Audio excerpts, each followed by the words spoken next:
Bonjour tout le monde, j'espère que vous allez bien. La semaine a été particulièrement chargée, mais productive pour ce qui me concerne. Je voulais aborder en fait aujourd'hui la suite de ce que je vous ai raconté le week-end dernier au sujet du permis de construire. Je vous ai parlé des délais. Aujourd'hui, je voudrais parler de la vente par un particulier d'un terrain à bâtir à un promoteur. Alors, le plus indéniable, c'est qu'en général, votre promoteur immobilier sur Aix-en-Provence est en recherche de terrain à bâtir et que généralement, il va pouvoir payer davantage, mieux payer en fait votre terrain à bâtir que ne pourra le faire un particulier.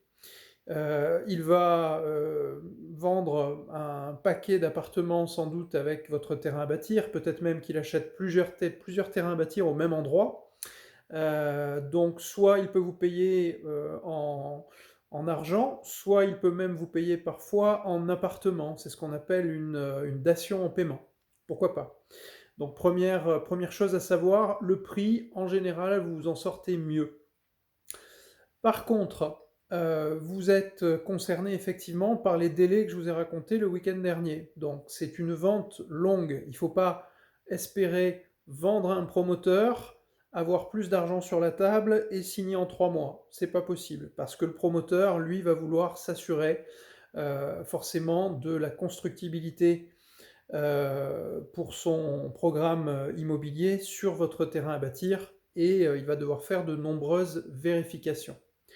Alors, vous allez me dire comment je sais si mon terrain à bâtir est constructible pour pouvoir convenir à un promoteur. Alors déjà, ce que vous pouvez faire dans un premier temps, c'est vous renseigner avec le zonage de votre propriété.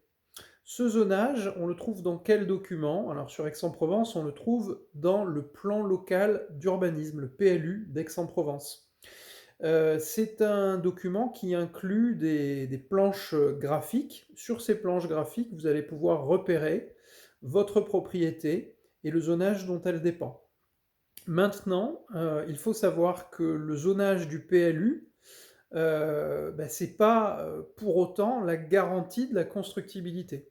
Alors pourquoi? C'est très simple, vous avez ces règles donc qui sont publiques, mais vous pouvez également avoir des règles privées qui s'imposent à un futur promoteur et qui parfois peuvent être très très contraignantes. Alors je fais allusion à quoi?